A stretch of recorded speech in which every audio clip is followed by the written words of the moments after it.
तो जब पिछली बार सोरानो ने कोहारू की मदद करी थी उस बात को कई टाइम हो चुका है। उसने उसकी स्टिक उठाने में मदद करी थी जब उससे वो गलती से गिर गई थी और आज फिर से वही हुआ। वो क्लास में आराम से उबासी ले रहा था, तभी कोहारू अपनी स्टिक गिरा देती है और क्लास में फिर से कोई नहीं था तो इसे ही उठानी पड़ती है। कई बार तो वो सोचता है कि अगर मैं नहीं होता तो उसका क्या होता, क्योंकि ये हर बार अपनी स्टिक गिरा देती है और वो उसे शुक्रिया बोलती है क्योंकि वो हर बार उसकी मदद करता है। और जब ये अकेले थे तो ये उससे पूछ ही लेती है कि तुम भी सेकंड पीरियड में फ्री हो ना, तो कैसा रहेगा कि हम फिर से कॉफी पीने चलें। और वो सच में फ्री था तो वो फाइनली चली जाता है उसके साथ कॉफी पीने के लिए और ये दोनों ही अपनी दुनिया में मस्त थे। तभी पीछे से आ जाती है यूको और कोहारू उसे पहचान जाती है और ये देख के सोरानो हैरान था। वो बोलता है कि भला तुम्हें कैसे पता चला कि जो पीछे से लड़की तुम्हें आवाज लगा रही है कि वो यूको ही है। फिर वो बोलती है कि उसकी आवाज बहुत ज्यादा क्यूट है तो मैं उसे दूर से भी पहचान सकती हूँ। तब यूको बताती है कि आज मेरा भी सेकंड पीरियड कैंसिल हो चुका है तो मैंने सोचा थोड़ा टाइम तुम्हारे साथ भी स्पेंड कर लूं। तो वैसे तुम दोनों भला क्या बातें कर रहे थे? फिर कोहारू से बताती है कि ज्यादा कुछ नहीं, हम तो बस चिल कर रहे थे। और सोरानो मुझसे पूछ रहा था कि मैं लोगों की आवाज कैसे पहचान लेती हूँ। और ये सुन के यूको भी हैरान थी। वो बोलती है कि सच में तुम दूसरों की आवाज पहचान सकती हो? और सोरानो अपने मन में सोचता है कि मैंने कहीं सुना था जिन लोगों की आंखें नहीं होती उनकी सुनने की शक्ति बहुत ज्यादा बढ़ जाती है। हालांकि ये सवाल उसे पूछना था पर उसे पूछते हुए अजीब लग रहा था। क्या होगा अगर ये सवाल सुन के वो ऑफेंड हो जाए या फिर उसे बुरा लगे। पर इससे पहले वो कुछ सोच भी पाता, यूको ये सवाल पूछ देती है। वो बोलती है कि ये बात सच है कि जब कोई अंधा हो जाता है तो उसकी सुनने की शक्ति बढ़ जाती है। उस पे कोहारू हंसती है। वो बोलती है कि ऐसा कुछ नहीं है, शायद मेरी सुनने की शक्ति इसलिए अच्छी है क्योंकि मैं बचपन में पियानो बजाया करती थी और मुझे तरह तरह के नोट्स में डिफरेंस पता करना होता था, तो इसलिए शायद मैं लोगों की आवाजों में भी डिफरेंशिएट कर पाती हूँ। और ये सुन के तो यूको और भी हैरान हो गई थी। वो बोलती है कि तुम पियानो बजा सकती हो, ये बात तुमने मुझे पहले की नहीं बताई। मैं तो किसी पियानिस्ट को ही ढूंढ रही थी। दरअसल कैंपस में कल्चरल फेस्टिवल आने वाला है और वहाँ पर जैज कॉन्सर्ट भी होगा, तो ऐसा कम्युनिटी मेंबर मुझे सब चीजों का ध्यान रखना है कि सारे इंस्ट्रूमेंट अच्छे से बजे। तो क्या तुम एक बार ग्रैंड पियानो चेक कर सकती हो, क्योंकि अगर वो बीच में खराब हो गया तो सारा ब्लेम मेरे ऊपर ही आ जाएगा। अब सोरानो सोचता है कि ये दोनों लड़कियां बिजी हो चुकी है तो अब मुझे निकलना चाहिए, पर यूको उसे रोक लेती है। वो बोलती है कि तुम किधर जा रहे हो, क्या तुम हमें छोड़ने नहीं चलोगे? हमें मेमोरियल हॉल जाना है ताकि वहाँ पर ये पियानो चेक कर सके। पर उसका बिल्कुल भी मन नहीं था। वो बोलता है कि अगर तुम जा रही हो तो मुझे जाने की क्या जरूरत है। पर यूका फिर उससे बोलती है तुम वैसे भी तो अपने डॉर्म में ही जा रहे हो ना। तब वो बोलती है कि मैं वहाँ पर अकेले नहीं जा सकती क्योंकि वो जगह ऑथराइज्ड पर्सनल यूज के लिए है, मतलब उस जगह पर वही लोग जा सकते हैं जिनका वहाँ पर डॉर्म है। और अगर मुझे याद है तो तुम्हारा डॉर्म भी वहीं आसपास ही कहीं है, तो बिना तुम्हारे हम उधर नहीं जा सकते। अब यूको इतनी भीख मांग रही थी और ऊपर से कोहारू इतनी प्यारी स्माइल करती है तो उससे मना नहीं करा जाता और वो मान जाता है। और जब ये वहाँ के लिए निकलते ही हैं, तभी यूको के पास एक मैसेज आता है और वो उनसे फिर से माफी मांगती है। वो बोलते हैं कि मुझे फेस्टिवल की तैयारी के लिए मीटिंग में जाना होगा, तो पियानो वाला काम तुम दोनों अकेले ही संभाल लेना।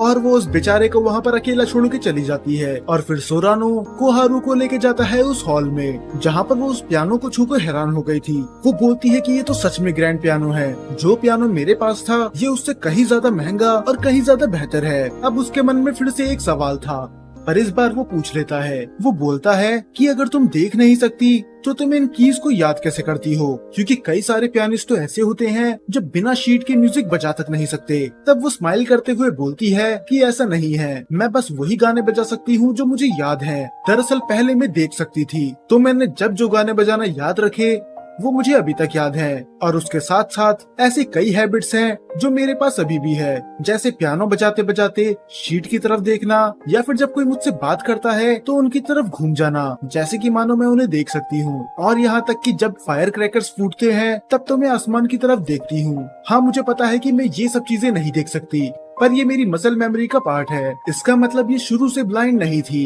ये बहुत बाद में जाके ब्लाइंड हुई है। इससे पहले ये दुनिया वैसे ही देख सकती थी जैसे हम सब देखते हैं। और वो एक स्माइल के साथ बोलती है कि मुझे खुशी है, चाहे थोड़े कम टाइम के लिए ही, पर मैंने उस दुनिया को देखा और वो इमेज मेरी मेमोरी में हमेशा रहेगी।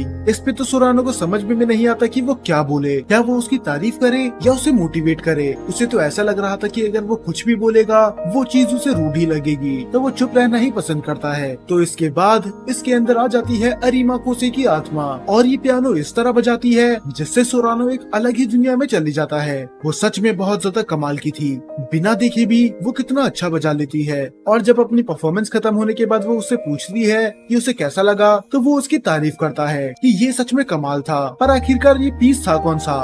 क्या ये बाक था या फिर मोजार्ट? नहीं, शायद ये चॉपिन होगा। और उसके सारे के सारे गैस ही गलत थे और इस पे वो हंसने लग जाती है, वो भी पूरे खुले दिल से। वो बोलती है कि तुम बहुत ज्यादा फनी हो। दरअसल ये पीस फूकी हारुमी का है, द अरेबियन सी। ये पीस मैं तब बजाती थी जब मैं 5th ग्रेड में थी और ये मुझे अभी तक याद है। हाँ, पर मैंने स्पीड और कुछ चीजों में गड़बड़ कर दी क्योंकि अब मैं देख नहीं सकती। पर ये सब गलतियाँ सोरानो नहीं पकड़ पाता क्योंकि वो कौन सा बेथोवेन है। अब पियानो को अच्छे से चेक करने के बाद ये दोनों बाहर निकल जाते हैं और ये घर जाते हैं साथ में। तब वो उसे थैंक यू बोलती है 2 चीज के लिए, उसका पियानो सुनने के लिए और उसके स्टिक उठाने के लिए। ये पक्का नहीं पता मुझे कि ये इसने जानबूझ के करा था या फिर नहीं, पर मेरे हिसाब से इसने अपनी स्टिक जानबूझ के गिराई थी। तभी वो आगे बोलती है कि मुझे पता था कि तुम आज भी मेरी स्टिक उठाओगे और जब तुमने फाइनली उठा ली तो मैं बहुत ज्यादा खुश थी क्योंकि इसी बहाने हम दोनों बात तो कर लेंगे। तब वो अपनी पूरी बात बताती है कि वो उससे बात करना क्यों चाहती थी। दरअसल अब ये दोनों एक दूसरे को बहुत टाइम से जानते हैं, पर फिर भी ये साथ में उतना टाइम स्पेंड नहीं करते जितना एक दोस्त को करना चाहिए। तो ये हर बार बहाने से अपनी स्टिक गिरा देती है और वो उठाता है और उठाने के बाद ये उससे कॉफी के लिए पूछ लेती है।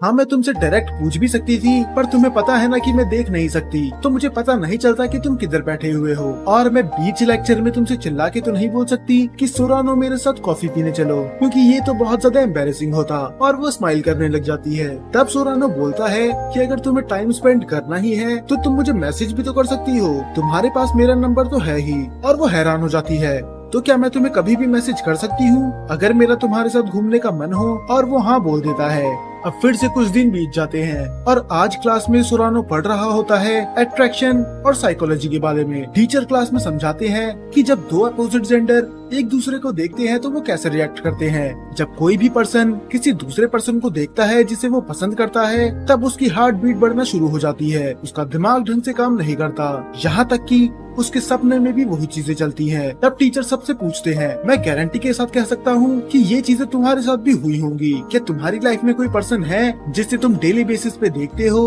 तब सोरानो सोचता है, अब इन टीचर को कौन बताए कि मैं डेली बेसिस पे इस गधे को देखता हूँ।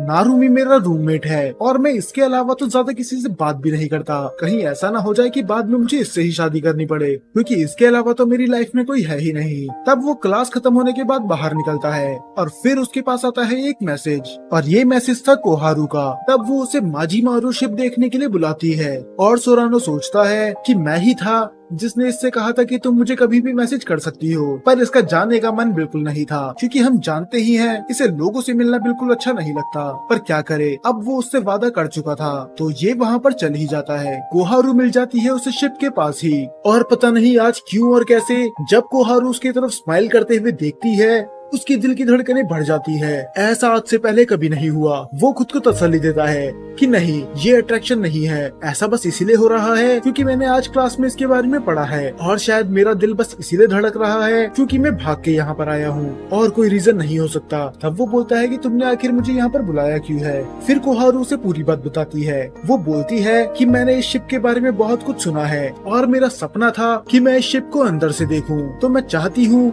कि तुम मेरी आंखें बनो, तुम मेरे साथ अंदर चलो और मुझे वो सब बताओ जो तुम देख सकते हो। मैं वो सब महसूस करना चाहती हूँ। मैं बचपन से ही इस शिप में जाना चाहती थी, पर इसके गेट्स कभी खुले नहीं होते थे, पर आज ही मुझे पता चला है कि ये टूरिस्ट के लिए आज ओपन है, तो हम अंदर जा सकते हैं। पर सोरानो को तो बिल्कुल मन नहीं था। वो तो सोच रहा था कि वो घर बैठ के एक झपकी ले लेता। शिप उसे वैसे भी पसंद नहीं है, पर कोहारू से समझाने की कोशिश करती है। आखिर तुम्हें एक शिप कैसे पसंद नहीं आ सकती? जरा सोच के देखो कि उसका इंटीरियर कितना ब्यूटीफुल होगा, कितना कमाल का होगा। क्योंकि हम अगर आज नहीं गए तो शायद कभी भी नहीं जा पाएंगे, क्योंकि बाद में इसके गेट बंद हो जाएंगे, और अगर हम कैंपस से निकल गए तो यहाँ पर आना तो और भी ज्यादा मुश्किल हो जाएगा। सोरानो इसके बारे में थोड़ा सोच के देखता है। हाँ, ये बात तो सही बोल रही है, पर और उसका अंदर जाने का मन बिल्कुल नहीं था।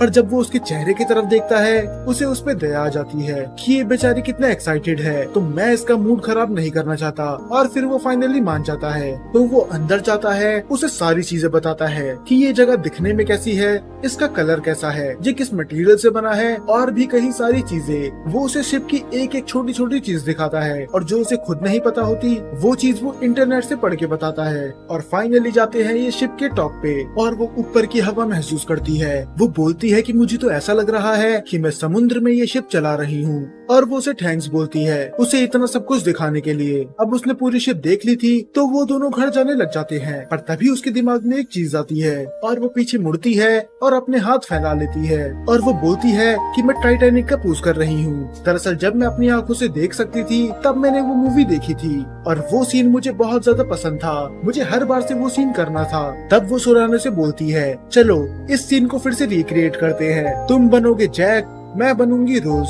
और बेचारा तो शर्मा जाता है, क्योंकि वो सीन करने के लिए सोरानो को उसे छूना पड़ेगा, और ये अभी भी इतने अच्छे दोस्त नहीं बने हैं कि वो उसे इस तरह से छुए। तब वो बोलता है, चलो कुछ यूनिक ट्राई करते हैं, तुम बन जाओ जैक और मैं बन जाऊंगा रोज। वो ऐसा इसलिए बोल रहा था ताकि उसे कोहारू को छूना ना पड़े। वो तो बस सब्जेक्ट चेंज करने की कोशिश कर रहा था, पर वो तो बोलने लग जाती है, चलो हाँ ऐसा ही करते हैं, मैं साथ में गाना भी गाऊंगी। तो वो डिसाइड करता है वो टॉपिक को पूरी तरह से ही चेंज कर देगा। वो बोलता है कि मेरे ख्याल से हमें यहाँ से जल्दी चली जाना चाहिए, क्योंकि क्या होगा अगर ये टाइटैनिक डूब गई। और इस पे वो फिर से जोर जोर से हंसने लग जाती है। वो बोलती है कि तुम सच में बहुत ज्यादा फनी हो, आखिरकार हमारी टाइटैनिक कैसे डूब सकती है, क्योंकि ये पानी में थोड़ी ना तैर रही है, ये तो जमीन पे है। वो जब भी सोरानो के साथ रहती है वो बहुत ज्यादा खुल के हंसती है, और वो हंसते हंसते पीछे गिर जाती है, और वो उसे पकड़ लेता है। और ना चाहते हुए भी इनने थोड़ी देर के लिए टाइटैनिक का सीन रिक्रिएट कर ही दिया था। तब वो बोलती है कि अगर मैं अपने आप को हवा में थोड़ी देर के लिए रख पाती तो शायद हम टाइटैनिक का सीन रिक्रिएट कर पाते।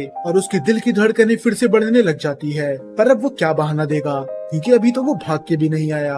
आखिर उसके साथ ऐसा क्यों हो रहा है। तो अब वो दोनों घर चले जाते हैं, और वो देखता है एक सपना जहाँ पर उसकी रोज सामने खड़ी होती है। तो वो सोचता है, तो आखिर कौन है मेरी रोज, क्या कोई ऐसी लड़की है जिसे शायद मैं पसंद करता हूँ। और उसे अंदर से लग रहा होता है कि शायद ये कोहारू ही होगी। पर जैसे ही वो लड़की मुड़ती है, ये तो उसका दोस्त नारुमी होता है जो उसे उठने के लिए बोल रहा था। और फाइनली वो अपनी इतनी अच्छी नींद से उठ जाता है। नारुमी ने उसका पूरा सपना ही बेकार कर दिया। पर उठने के बाद वो पहली चीज ये सोचता है कि आखिर उसे ऐसे सपने क्यों आ रहे हैं। उसने इससे पहले लड़कियों के बारे में कभी नहीं सोचा, तो भला अब क्यों। तो वो बाहर देखता है कि बारिश हो रही होती है, पर अपना मूड फ्रेश करने के लिए वो टहलने के लिए निकल जाता है। पर इतनी बारिश में भी कोहारू आ रही थी, शायद अपनी क्लास के लिए। आज बारिश कुछ ज्यादा ही हो रही थी, तो वो चीजें अच्छे से सुन भी नहीं पा रही थी। तो कोहारू जाता है उसकी मदद करने के लिए। वो उससे बोलता है कि आखिर तुम इतनी बारिश में यहाँ पर क्यों आई हो, तुम्हें किसी को बुलाना चाहिए था। पर वो बोलती है कि मैं किसी पे बोझ नहीं बनना चाहती, मैं सारा काम खुद करना चाहती हूँ। तब वो उसका छाता पकड़ लेता है और बोलता है कि मैं तुम्हारी मदद कर देता हूँ, तुम्हारे हाथ थक गए होंगे। तो अब वो दोनों साथ में चलने लग जाते हैं। तब सोरानो उससे इधर उधर की बातें करे जा रहा था कि चलो हम याला रास्ता यूज कर लेते हैं क्योंकि आज बारिश हो रही है। पर कोहारू वहाँ पर रुक जाती है और वो बारिश में भीग रही थी कि अब तो हमें एक दूसरे से मिले हुए 1 महीने से ऊपर हो चुका है, तो क्या हम एक दूसरे का फर्स्ट नेम यूज कर सकते हैं। तुम मुझे हर बार फुत्सुकी बुलाते हो, अगर तुम चाहो तो मुझे कोहारू बुला सकते हो। पर वो इस चीज के लिए बिल्कुल तैयार नहीं था। वो बोलता है कि फर्स्ट नेम यूज करना बहुत ज्यादा ही हो जाएगा, क्या रहेगा अगर हम अपना निकनेम यूज करें। तब फिर वो उससे बोलती है फिर ठीक है, मेरा निकनेम है कोहारून। और उसका निकनेम भी बहुत ज्यादा क्यूट था, और अगर वो इसका ये निकनेम यूज करेगा तो लोगों को लगेगा कि ये दोनों डेट कर रहे हैं। फिर वो मना कर देता है कि रहने दो, मैं तुम्हें फुत्सुकी ही बुलाऊंगा। और ये सुन के उसे थोड़ा बुरा लगता है, और उसे इतनी देर बाद रियलाइज होता है कि वो बेचारी तो बिना छाते की खड़ी है। फिर वो उसके पास भागते हुए छाता लेके जाता है और वो खुद भीगने लग जाता है। तब वो उसका हाथ पकड़ती है और देखती है कि ये दोनों ही भीगे हुए हैं। तो वो दोनों इतना क्लोज लग जाते हैं कि वो एक छाते के नीचे आ सके। और फाइनली वो उससे एक परमिशन मांगती है। वो बोलती है कि अगर तुम्हें मेरा फैमिली नेम यूज करना है तो वो तुम कर सकते हो, पर क्या मैं तुम्हें तुम्हारे फर्स्ट नेम से बुला सकती हूँ, क्या मैं तुम्हें काकेरू कह सकती हूँ। और सोरानो बोलता है कि मुझे कोई प्रॉब्लम नहीं है। और ये सुन के वो खुश हो जाती है कि ठीक है, अब से मैं तुम्हें काकेरू ही कह के बुलाऊंगी। और वो दोनों वहाँ से चले जाते हैं। और इसी के साथ ये एपिसोड यहाँ पर खत्म हो जाता है। अगर आपको ये एपिसोड पसंद आया तो इसे लाइक करना मत भूलना। और जहाँ तक बात रही इसके अगले एपिसोड की, तो वो आपको ठीक 1 हफ्ते बाद देखने के लिए मिल जाएगा।